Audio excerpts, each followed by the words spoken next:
Hi, everybody. My name is Tara, and I am here for this Community Service Learning Office here at JMU, and I am on the classroom support team. So to begin this presentation, I just want to tell you guys a little bit about what we're going to be going into. You're probably watching this right now because the class that you were enrolled in has a service learning requirement, and all service learning at JMU does go through the Community Service Learning Office.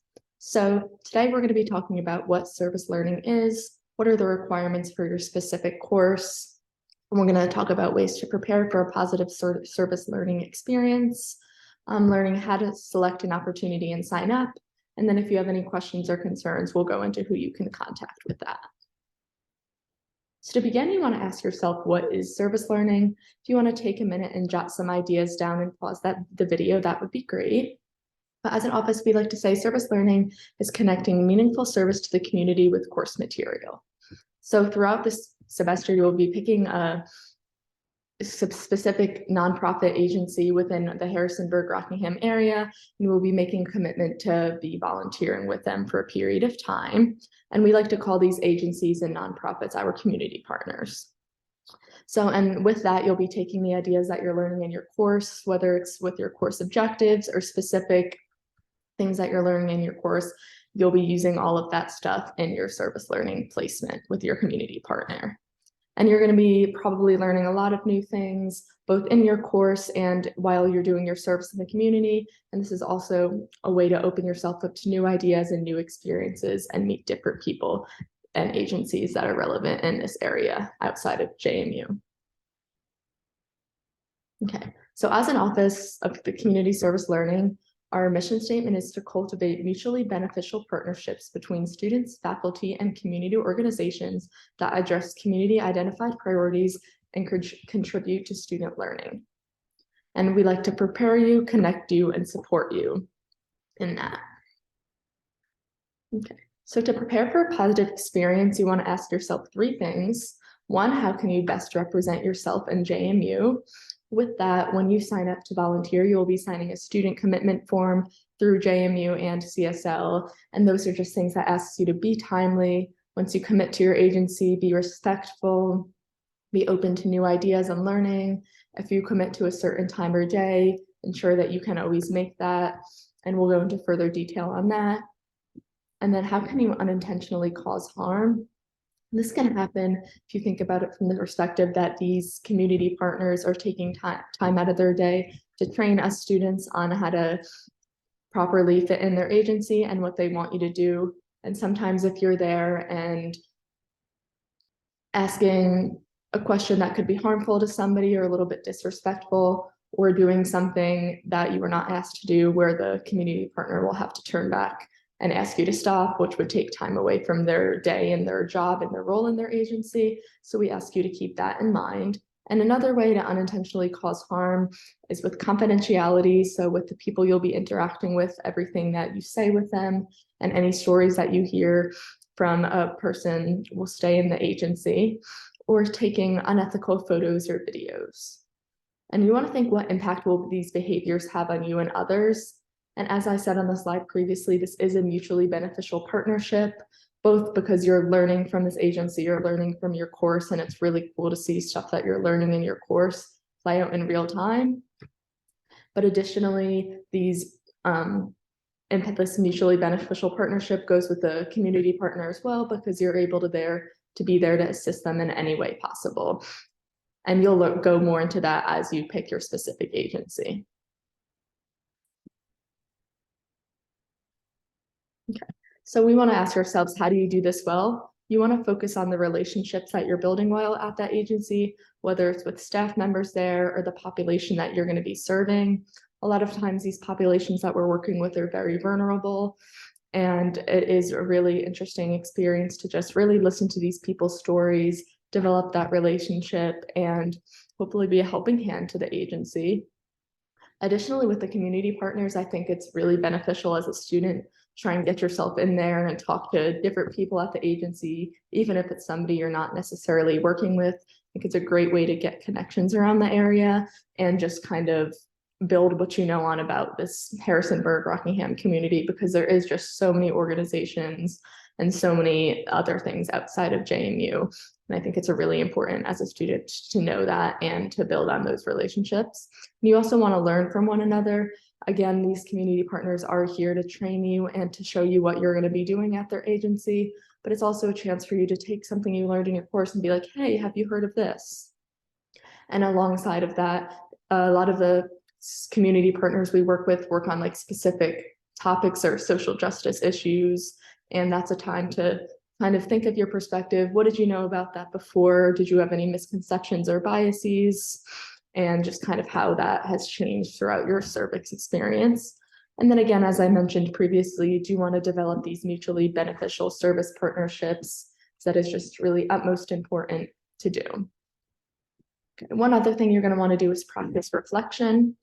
In practicing reflection, we will be, as an office, coming into your classroom towards the end of the semester and just kind of, again, asking you about your misconceptions of the agency or the population you're working with before and how those changed, and do you have anything else to say about them after you completed your service experience. But along with that, although we formally come in at the end, we kind of ask you after each time you're at your agency, just always keep these things in the back of your mind, like reflect on what you know, what you don't know, what else you would like to learn, and anything else you can think of. And then one more thing on how to do this well, ask questions. Although you do want to be respectful in this and ask questions at the right time, the community partners are willing and able and ready to work with you and to help you complete your course requirements at the same time giving them help. So asking questions is also really vital for safety of both yourself, the community partner, and the population that you'll be serving. And it is always okay to ask questions, and I think it's a great way to show that you're interested in the agency you're working at. So in doing all of this, you want to consider your community partner's perspective and investment. So we are working with the community, but they're also working with you by investing their resources and their time and knowledge into our learning. So you don't want to create a burden on them or drain their time, because these community partners are working extremely hard around the community every single day. And then, as I was talking about misconceptions before, you kind of want to explore any stereotypes or personal history you may have. And if these are harmful, please be mindful of that and do keep some thoughts to yourself. But it is also okay to ask yourself before you go, what do I think this is going to be like? And what do you assume about your role at this agency? And how is it different than you originally thought? And along with that, I like to give a little personal story. I was enrolled in a intro to social work course where I was required to do 20 hours of service. And I had done that at Valley Open Doors, which is a low barrier homeless shelter we have here in Harrisonburg. And before I went, I was actually pretty nervous, and I genuinely had no clue what to expect working with that population. But it's really just crazy to see that was about a year ago. And now I'm actually a shelter manager at the same organization. And it's just really interesting to see students like myself come in and have certain expectations or thoughts about working with a population of unhoused individuals and how that kind of changes as you work with the population you'll be working with. Okay. So while on site, we do ask you to comply with your community partners' procedures, including wearing a mask, physical distancing, hand washing, and vaccine requirements. A lot of our community partners are requiring vaccines and masks because these are some vulnerable populations. And as always, if you're sick, you should be staying home and you should not be going out to risk other people getting sick, and just ensure to let the agency know that you won't be able to make it that day because you're not feeling well. And another important thing on here, which I'll go over again, if you are unvaccinated and you see that your service learning placement does require vaccines, or you can't find one in your user group that doesn't require a vaccine, please let us know and we'll be able to try and help you find an alternate assignment or an agency that does not require the COVID vaccine. Okay. So then we're going to go, you'll have some possible opportunities depending on your course. And I'll go into that in further detail on the next slide. But your professor, along with a community service learning office, will come up with a list of different agencies and community partners that we think would be a great fit based off of what you're learning. And from there, you'll be able to select from the group of those that were selected previously. But before signing up for these opportunities, you want to ask yourself, are you meeting the course requirements? So that, again, as long as you sign up for a organization that is within your user group, which I'll go into in more further detail, you will be meeting your course requirements, but please keep hours in mind. Some places require background checks or other types of things, so it might take a few weeks for you to get started. But if you need 20 hours, you do need that as your responsibility to schedule that with your community partner and make sure you get that done. And you want to ask if this experience will challenge you. Is it something you've done before? Is it something you've never heard anything about? You want to know like what else you can get out of it. And then additionally, does my availability match the community partner's hours? So again, when you sign up for an opportunity, sometimes they say the times that they would like volunteers, and other times you will need to communicate them with that directly. And I guess along with that, and able to access the space. So please keep transportation in mind. Most places we do have some organizations that are closer to campus if you don't have access to transportation, or you are free to obviously use the Harrisonburg bus lines. And while you are like matching your availability with the community partners, we do ask that you're a bit respectful of this and that you're not going back and forth with a billion different dates that you're free. We ask that you do try and kind of have a set schedule to make it as easy as possible, or whatever works best for the organization. So now you're going to be going to jmu.galaxydigital.com, and in the upper right-hand corner, you'll see a link that says sign up. And from there, you'll be signing in with your JMU EID, and I believe it will ask you to do like a push notification. And then in the top right corner, you'll see your initials, and you'll see one thing that says my user groups. So from there, you'll select your user group. And although this is a recording, we are typically in person giving people their user group. So this is something your professor will have for you. So once you click there, you should see all of the opportunities within your user group. And again, this varies class to class, so please ensure to ask your professor what your user group number is, or and if you're unsure or not in class, please reach out to the service learning office. And you only want to respond to one opportunity, which is super important. As you'll see down here, it says volunteer spots remaining. So that will kind of help you gauge whether or not you will be able to do this placement. But along with that, we ask the community partners to give like 3 days to respond to an opportunity. So if 3 days have passed and you already responded to yours and you're waiting for them to get back to you, please don't go and sign up for a different response. Please reach out to us and we'll coordinate that with them. But again, the most important thing is just respond to one, because if you respond to multiple, we'll have to go back and unenroll you with one, and that could be difficult for other students in your class. And this does not apply to Friday, September 9th, but you do want to submit your opportunity responses relatively quickly.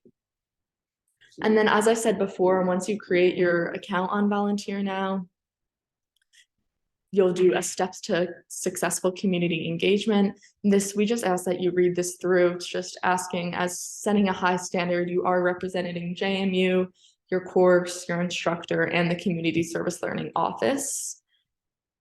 And this kind of just goes through a lot of our mission and values, as well as some stuff through JMU.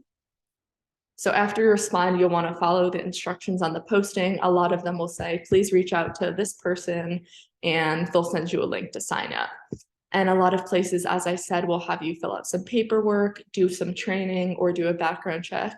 So you want to do all of that stuff and attend orientation if that's applicable to your community partner. And then each time you're there, just please thoughtfully engage and reflect, and then repeat for the next time that you're there. And this will obviously go on throughout the semester. And now I'm going to ask if you guys have any questions or concerns, and feel free to email the Community Service Learning Office with that. And then for contact information, you will be assigned to a specific service learning coordinator. We'll give you their name and email, I assume through Canvas with your professor, but if you're unsure of who your service learning coordinator is, you're always free to email csl@jmu.edu. But we ask that you only email us if you can't get in contact with your community partner after 3 days, or something goes wrong at your service learning placement. But in regards to scheduling, you would want to communicate that with your community partner, not the community service learning office. And then after you guys are given this presentation, whenever it's posted on your Canvas, you will be asked to do a pre-service assessment. And that kind of just gauges where you're at with service learning, if you've ever done it before, and if you have any thoughts about it. And you will also be doing one of those at the end. It takes only 15 minutes to complete, and we will greatly appreciate that. But again, my name is Tara, and I'm the classroom support coordinator here at CSL. And if you have any questions or concerns, please feel free to reach out.